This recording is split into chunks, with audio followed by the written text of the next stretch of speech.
Welcome back, friends, to another show of The Author's Dilemma. It is our 25th show, and we're so excited that you're here. This week is going, well, I say this every single time, but this is going to be an awesome show because we have a wonderful guest with us, Kay Ross, and tonight we'll talk to her about what's going on in her world.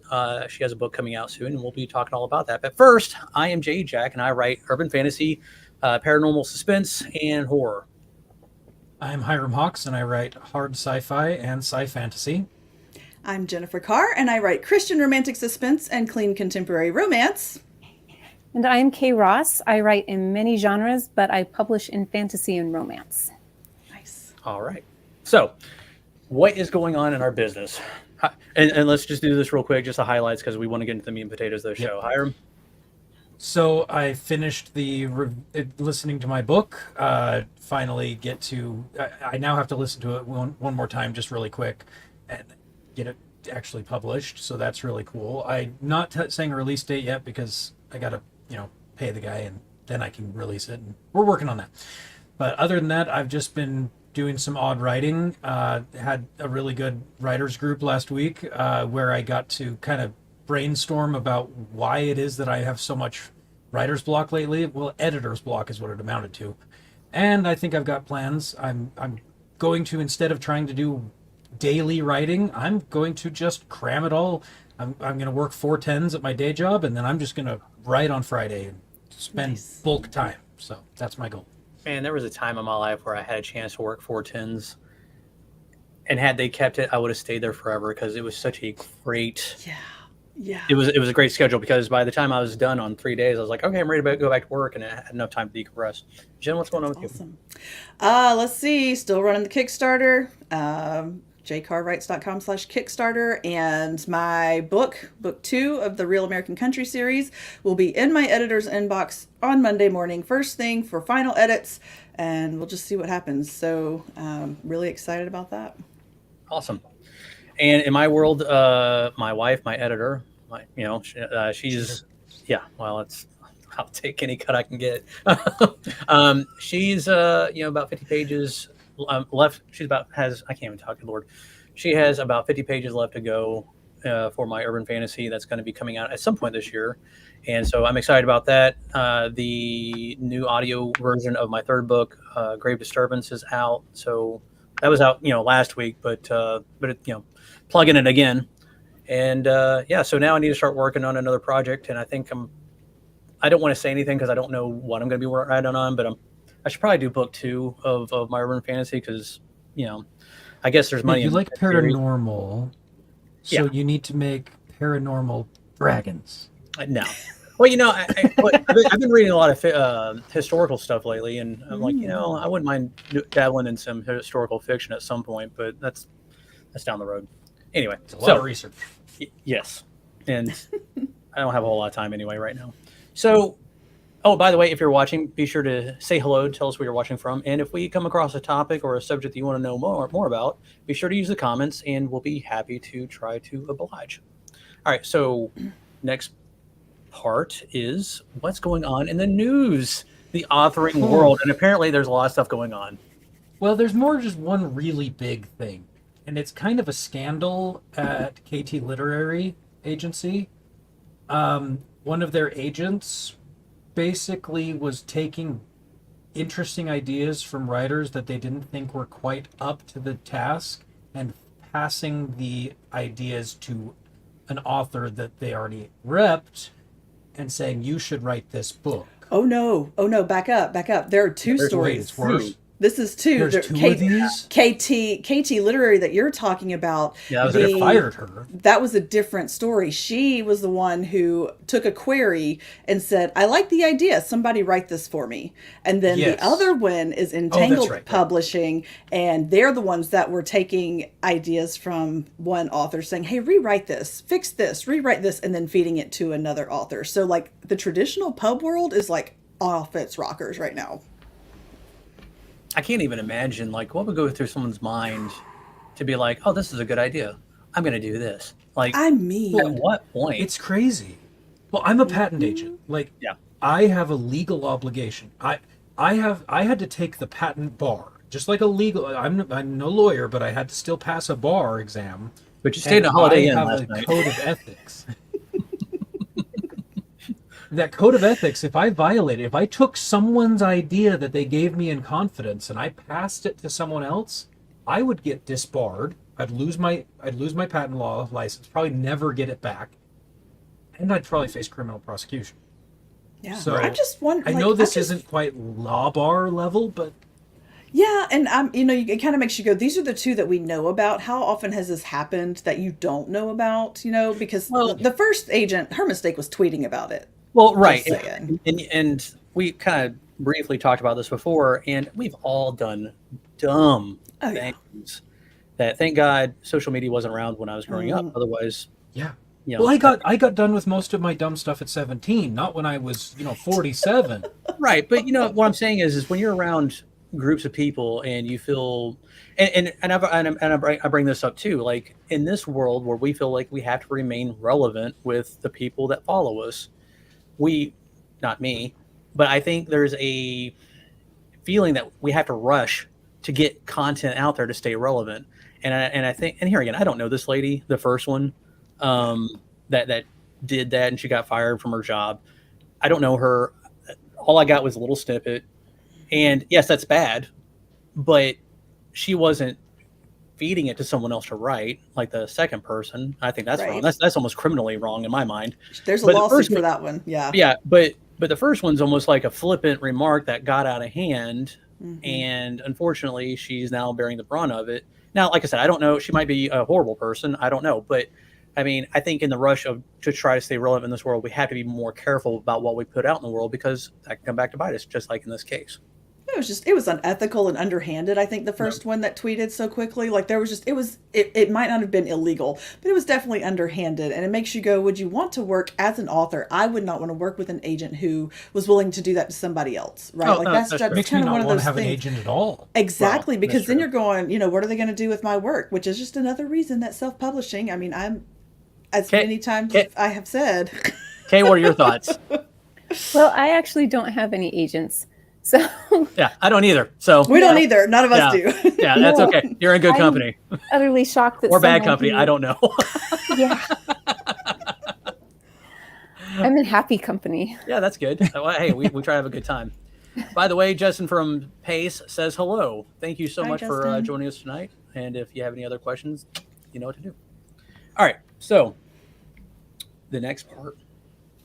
So Kay, I was the one that met Kay, so I should at least introduce her a little. So Kay is also from Utah, like me.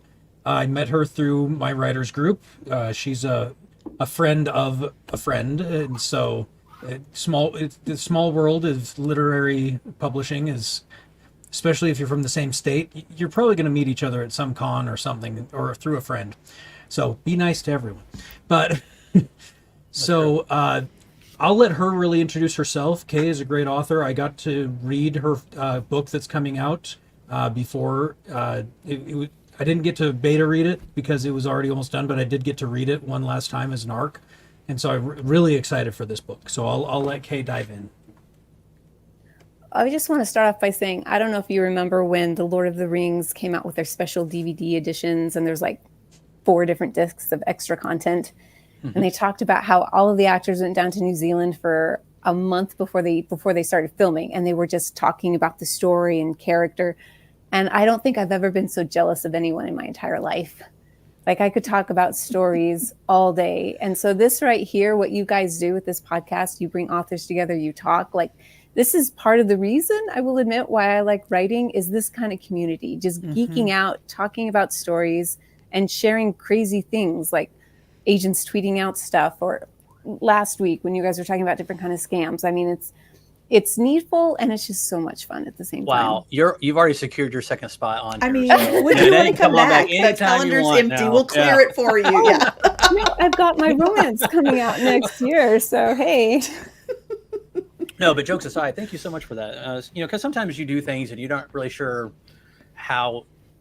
Yeah, it's like screaming into an empty room or a dark room. You don't know who else is in that room. You don't know, all you hear is an echo back, and you're like, well, we do the best we can, and hopefully it makes. Yeah. change somewhere. Makes me think of the actor Ian McKellen, right, that played Gandalf. Yes. And when he did a lot of green screen work, at times he said he started feeling really like this is just crazy. What am I doing? And then, afterwards you see this masterpiece put out, and you're like, okay, sometimes you just have to scream into the void. That's it. Yep. And if nothing else, we're having fun doing it. So there's exactly, and that's the whole point. Trying to be as. Oh, and that's another thing too, is to show. Well, that's the whole point of the show, is to bring resources to those that have never written, or those that have written, because heck, I mean, we've all written books, but we don't know everything. And, I want this to be a resource where people can actually get something out of it, and then also inspire people to, hey, if trust me, if I can do it, you can too. That's right. Validation is huge. Right. It is. Yes. So tell us about your story. Okay. If tell us as much as you feel comfortable with, as far as like growing up, what got you into your particular genres, and then when did you take that leap? Actually, there's several different questions in that, but just go ahead and tell us about where you are, where you were, and how you got started. All right. I want to start off by saying that I have learned, even though it's not cool to say a lot, I do. So for those of you who are just listening, if you want to do a workout challenge, every time I say you have to do 5 push-ups, I will get you buff by the next Olympics. I'm going to try take a shot every time. I mean, I thought about bringing okay, drinking and workout game, whichever your preference. However you're do feeling them simultaneously. That'll be even more fun. Okay, so I'm someone who's always loved stories. I remember once I wanted to go see a movie, and it would have been the 3rd time I'd been to the theater to see it, and my dad was like, "You never ask me to see a movie 3 times again," because he just thought it was frivolous. And then he gave up after that. Which movie was it? I can't remember. I think it might have been the first, the Disney Three Musketeers. Oh yeah, I remember that one. Well, those guys, according to my sisters, were really hot. You got to see it once for each musketeer. I mean, young all for one and one for all. Yeah. The screen, that curly hair. So, and I think I've seen Jurassic Park over 15 times at the theater. How to Train Your Dragon over 10. So I've always loved stories, and I always thought it would be fun to write them. And I always had story ideas. But then in 2021, during the in the middle of the pandemic, LTUE, the Life, Universe, and Everything writers convention was virtual, and I got to go to that, and I actually learned that there are rules around how to write stories, and that there's word counts. And I really went back and forth between this is absolutely fantastic and this is too much, I can't ever write, and oh look, all these cool things I can do. So I had a zombie apocalypse novella that I would love to go back at some point and make into a full story. And then I wrote Whisper, and that was the first thing I queried. And I had also the first thing I had over 50 rejection queries from. And then I direct pitched it and got a contract for that. Nice. So tell us about Whisper. What is that? So it came from a writing prompt someone gave me to come up with a fantasy idea where the main character was not human. And I almost wrote about a tree. It was kind of going to be Shakespearean. And there is a tree. I'm smiling. There is a tree in my book. I have a gorgeous cover for Whisper. There's a tree on it. So that does feature prominently. But it's about a curse, a sentient curse. And curses occur when in this world, there's very strict lines of magic, and you can only use one at a time. And if you try to combine the magics, a curse is created. And I don't know if you've ever seen A Quiet Place, but those aliens, they're huge, spider-like, fairly indestructible. The only thing that can kill a curse is a sorcerer, but you have to know the name of the spell that created it. So Whisper, though, is a different kind of curse, but it's born into a world where all the curses before it were these mindless killing machines. So it has to convince everyone, please don't kill me. I'm different. I'm kind of childlike. I'm nice. I have no idea what's going on. But unfortunately, when Whisper is born or gains that sentience, it doesn't have a body of its own. So it transfers by touch. And it was really fun to write. There's literal head hopping in this book. Whisper head hops from person to person to person, all these different connections. But it gains sentience on the same day that the king's body returns to the citadel under very mysterious circumstances. There might be a coup going on, and it's very fast paced. The whole thing takes place in less than 24 hours. There's a lot of themes that I love: trust, betrayal, found family, second chances. So I don't want to give away really too a much, thriller. but Yeah. it does move in some that ways, fast. it's kind of yeah. it's an epic fantasy thriller. So that's interesting. Thinking of a curse as a being or as a being, that's really a neat take. I never thought about like that. Um, that's interesting to me. Yeah, no, I can't disagree with that. Yeah, no, I was just like, I've never, too. because And when it you is think up for pre-order. yes, Yes, and we'll on get to that. Amazon. Yes, sorry. No, that's fine. No, it's just I never thought of like a curse. I mean, because when you read of like magic spells or whatever, you never think of it being its own entity, other than weaving or whatever. So that's really neat. I like that. So when did you start? So tell us about your process. Like, do you write daily? Do you write? I love those like videos you see what constitutes as writing. I do a lot of walks. I have a very long commute every day. It's about over an hour and a half. And I've learned I always have to take a notebook or something around with me because ideas will come to me. And after I get about 4, I'm like, I have to stop thinking about my book because I cannot hold this many ideas. And then I'm sad because I'm like, well, now what am I going to think about? So I always have to carry around notepads with me that I then compile and put into a document. Because I have learned that I am a very, very, very heavy, dedicated outliner. I literally cannot write in either way because I cannot hold all of that information in my head. It's too much and I get paralyzed. I can't write. So as long as it's out and outlined, and then I get to put it into narrative form. Okay, so what does that look like? Save the Cat is, I discovered, I wrote Whisper using the 7-point plot structure. I was messing around with that and it worked fine for Whisper. But then for my second book, I use Save the Cat because there's so much flexibility in it. I love it. Sorry, what was this? You're fine. I go back and listen to these periodically, and I'm ashamed of my own self. So you're okay. I usually have 2 documents up. One is the outline, so I know what plot beats I'm hitting, and then the other one is a document where I've been putting all of my ideas. And then it's literally just plugging it in. And I find when I plug it in, I'm like, oh, wait, then I have to go back and make sure this gets plugged in. This has a payoff. And the more detailed the outline is, the easier it is for me to write. And I'm a huge fan of revising. I don't know. Do you guys ever watch Mythbusters back in the day? Yeah. You know how they would have like small scale proof of concept to make sure they could blow up a shark using a propane tank? So that, I feel like that's what my outline is. It's just small scale. And then when I actually go to write it, I get to do the big fun stuff of seeing what it would look like on the open ocean or, a converted tank to look like the open ocean. So how detailed, because I'm a pantser. So I don't, you're speaking Greek to me. I have no idea what these mean. Although I'm jealous of people that outline because, man, I would love to have a path, just be like, okay, so this is next. I mean, it's in here. I mean, I know it's in here, but I don't always know. There's a lot of anxiety. So yeah, I think that we share at least. Yeah. No matter we're plotter or pantser, there is anxiety. Oh no.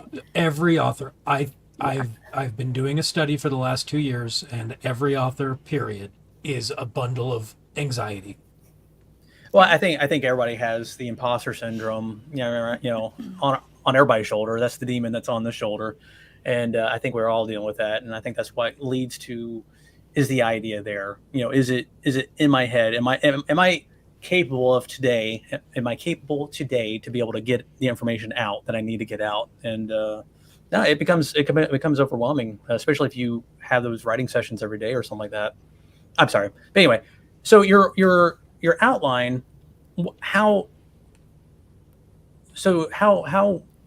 intricate is it? Is a it sentence? Yeah. Per paragraph or per chapter, or is it a paragraph, or is it 10 paragraphs? Much longer. So I start off by just doing Save the Cat outlining for the book. And then I have a modified version of Save the Cat just for chapters. So that way I can make sure that I'm not just info dumping in a chapter. There's still a rise and a fall to it, a purpose. And that's also how I double check to make sure that this chapter has a purpose. And so once I have all of the ideas plugged into where they go, what chapters, then I go in and outline each individual chapter. And that is where I usually find most of the plot holes in my book. and it gets refined even more. Every time I go in and do something more, the outline lengthen it, it gets more and more detailed. Sometimes I don't have the time to do that. So then I write and it's even more painful. But if I can get it like so-and-so enters a house, make sure that they see the plane ticket that sets something up in, chapter 7. It's almost very bland. And so that way when I write, I go in and put in the narration and get to make it pretty and dress it up. And going back and editing and doing line editing is one of my favorite things. I've said this, so I apologize. I'm not sure if I said it here. Editing is my favorite thing, and that's how I actually can get myself to write, because writing is so painful for me. It's like, no, if you get to write this, as soon as you get it on the page, I promise you'll get to edit it. And that's my favorite thing. So that's why I write, so that I can edit. You're weird. We are wild. Okay, I'm just going to go now. No. My favorite author is Martha Wells, and she writes the Murderbot books, and she's a pantser. And I just don't, that's amazing to me. And I love that that's her process. Mm-hmm. And I'm also so glad that it doesn't have to be my process, because, writing is an art, not a science, and there's no right or wrong. I don't understand pantsing, fascinating part. But yeah. I think you could, so that part where you've got the idea and then you start writing the narration and the dialogue? For a pantser, that's the part where they have the idea, they write the narration and the dialogue to find out the plot. We're just backwards. I'm a discovery thinker.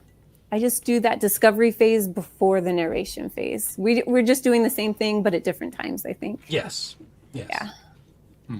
That's interesting. So from start to finish, and granted, I'm sure, when you came up with the idea of, I'm going to write this, from start to finish, going through your outlines, going through your writing, your rewriting, how long did it take you to do that? So it can take a while to put the outline together, but once I have the outline together, I write it really fast. Mm-hmm. And then I get to edit, and I think my first draft might be the equivalent of, was in a writing group once, it was like equivalent of a second draft for someone else, simply because I've gone through that beforehand. Because in my mind, it's easier to change a blueprint than knock down walls in a house to rebuild. Did it again? Yeah. So, but going back, so with this book, I'm just curious. How long did it, from start to finish, how many months? Whisper took a while, because that was when I was using the 7-point process, 7 plot point process, and I wasn't aware yet. I, at that point, knew I was an outliner. I didn't know how much of an outliner I was. So the third book I wrote, my romance, was so much easier to write. That came out, that was like a breeze. It felt cathartic to write that after doing fantasy. Oh, I'm sure. Now that I know that how heavily detailed I need to get it, it's a whole lot easier. Okay. Well, and romance doesn't require the same level of detail either, and you don't build your focus is really the characters and the relationships. Whatever happens in the background, it happens. You don't have to explain what an airport is or exactly. I'm still kind of back on the whole outlining thing. See, the three of us are not comprehending this fully. How do you write down what's happening in a scene and not just feel a compulsion to just write the scene? Write the whole scene. No, I get it. My thing is, my problem with outlining is, for me as a pantser, if I already knew the story, I don't need to write it. For me, it's the magic of figuring it, learning as I go. That's what keeps me coming back to then sitting my butt down and writing, because I don't know where the story is going. And it's like watching, if it's like Netflix, right? If I went and read the Wikipedia on the plot and I already knew what was going to happen, well, I wouldn't watch the show. But since I don't know what's going to happen with the show, I sit down and watch it. So I understand. I don't know. It's like it's if a really good friend went to go see Jurassic Park, and then they were trying to tell you about it, and they did a summary, and it took them 5 to 10 minutes. That is not the same for me as sitting in the theater with the surround sound, the 2-story screen, the acting, the cinematography, the music, So I totally get you. You're like, oh no, I know what's going to happen. To me, the experience of knowing what's going to happen and actually producing it and making it real and big and beautiful are two separate things. Mm-hmm. And it's wanting to see my story in my mind's eye is a big movie in an IMAX theater, if that makes sense. I think I'm in between the two of you because I actually don't mind rewatching the story per se. I actually think I'm on your boat, Kay. I love revising, but I can't come up with plot, period, without telling the story. It's like, for some reason, like even trying to analyze my existing plot of my existing book is like pulling teeth. I could not tell you the plot of my story, but I can revise it, but it's everything happens just organically for me. If I tried to break it, so that's the part that's foreign to me, is the taking and making an outline at all. So what? Because I don't know how. I'm sorry. Do you use any tools like Plotter or any other program? Like, do you use Scrivener? Do you use Word? No, it's Word. Whenever I think about trying something else, because Word works for me right now, and I don't necessarily want to mess with that, but I'm open to trying stuff. But I guess to speak, I think when I was younger and coming up with my own stories, I never knew how they ended. I had a paper out and I'd be thinking about, this month I'd be thinking about my pirate story or whatever. And when I got older and I realized the trick is to know how it ends, otherwise it's just a good idea for me. What I really struggle with, and something that, critiquing Hyrum's work, is I want to be helpful for pantsers. Like, what do pantsers look like? Or what do they look for when they're giving me their book? Because I'm looking at it through an outliner's eye, and I'm like, that may not be the feedback that is useful or helpful to them, because that's not how they discover the story. So it is, I think the past year and a half has really been kind of interesting, because I think you do critique outliner and pantser chapters completely differently when you're just giving that initial feedback. Yeah, interesting. Definitely. Oh, so okay, moving on then. So your process. no, it's like we could talk about it for two. I was gonna say, yeah. I mean, because I mean, that's the whole point of. Well, now I'm blurry again, or I don't know. My camera. There you are. There I am. In full 3D. No. So, yeah, our process is different. We get that, but I guess and like I said, the whole point of the show is to show different ways of doing things, to let people know that it's okay to for sure to figure it out on your own. To the spectrum, right?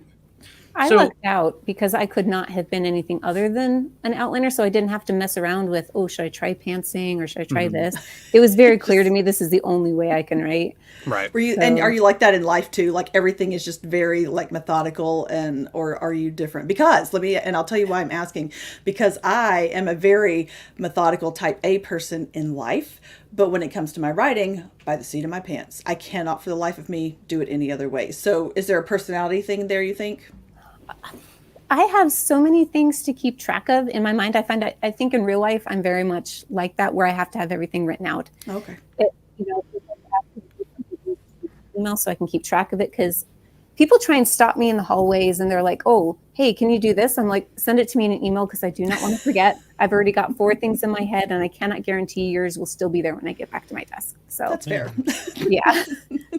So, and I have lists of things I need to do. I cannot keep it all in my brain. So I would say very much, both in writing and in real life, I'm very much an outliner. That is perfectly fair. I just consider myself a chaos gremlin in all aspects of my life. So get that on a shirt. I should. Chaos gremlin. Josh will make it for you. yeah. I'm not there yet. I got to come up with an LLC for it. So now tell us about your publishing process. Well, yeah, go ahead. Sorry. Well, I had another question, but then go ahead first. Are you sure? Okay, before we get to your publishing process. Okay. Okay, so you're coming up with your first book, right? Mm-hmm. Okay, and you already have 2 others coming out. How did you find? So when you went to the virtual thing during the pandemic, how did you find the writing group? That is, I'm going to try not to go down a different rabbit hole here, but the whole concept of writing groups, because I've heard, and thankfully I've heard from several different places, so I think this is like a credible piece of advice, that it takes several to find the one that works for you. You know, you go through several critique partners before you find the one that works for you. And it's so interesting for me to plot my journey here. It started out by joining a failed writing group. They were fantastic, and it really worked for them. And my whole goal was to find a writing group that worked for me as well as that group worked for them. But just the way that their timing schedule, I wouldn't be able to write what I wanted to write. But because of them, I learned about LTW. Went to LTW. I got a fantastic critique partner, Sarah, who's the one who introduced me to Hyrum. I was part of another writing group full of fantastic people and great books. Didn't work out for me at the time. But because of that, I can't remember the original question now. But just the whole idea that you never know, like if you chart the way that your life went, there was a whole bunch of things that didn't work for me to get here, and saying that I'm having 2 books published within 8 months of each other. It's kind of a crazy journey, because if I'd given up when the first couple of things didn't work out, so just, it's okay to keep looking for something that works for you. And it doesn't mean that you're bad or the group is bad. It just means you're not a good fit at the time. Right. So you went to the conference, you met your critique partner, and that's how you ended up in the writing group with Hyrum? Yes, because she contacted, I want to say December-ish, and is like, hey, our writing group is looking for a 4th person. And it worked out fantastic, because I had just been thinking a little bit previous when I found out that my romance was going to get published. I was like, I think I want to get back into the not daily, but weekly format again. And so I was kind of considering that when this offer came along, and I already knew that Sarah was fantastic. So I was willing to try this writing group out sight unseen, because I knew the quality that she did, and therefore it spoke very well of the group. Nice. How was that for you? Me in quality. How did you feel when the first time you joined a writing group? Were you pretty confident in sharing your work, or were you hesitant? I think the fact that they were all sharing stuff helped quite a bit. Realizing that we're all just and that actually helped me critique, because I saw how people were critiquing my stuff and how hard it hurt. And it's like, you want to be honest, but you want to soften the blow as much as possible, and make sure that you're also talking about what is good as much as what is bad. Want to not say bad, things that maybe need a second look or that need to be fixed. So joining a writing group helped me to share my stuff and see how better to, how to handle the stuff that has been shared with me. That's fair. And now you want to ask the question about the publishing. Yeah. So your publishing process, how does that look, and how does that work? So I tried, I mentioned I got a query tracker account. I had whispered the best I could get it, and quickly started racking up all of these rejections, and was considering whether or not to go indie publishing. But I am a very nervous Nelly introvert. And I kept thinking, maybe I should try it. But I think the fact that I directly pitched at a conference, got a contract that way. And if I hadn't gotten that, I'm not sure if I would have actually done it. It gave me the push I needed. So I'm not sure where my writing journey will lead me. But now I have social media accounts, and I have a website, and I am doing outreach, and I'm researching marketing and trying to get involved in that, which I'm not sure I would have done any other way. So I was glad it happened for that. And then I went to another writing conference, direct pitched or submitted my romance.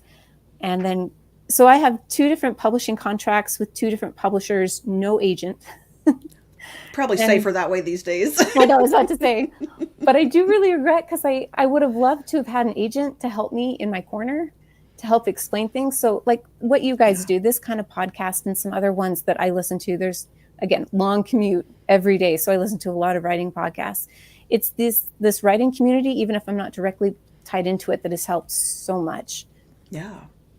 Well, and that's what we're here for, is to make sure that we can even provide resources offline, be like, hey, what was that person's name or whatever? I was just sitting here thinking, I was like, it'd be really good if I called my entertainment lawyer and been like, hey, you want to have a conversation on a podcast? Like, that's what my brain just went. I was like, because we have some questions probably. Yeah. Yeah.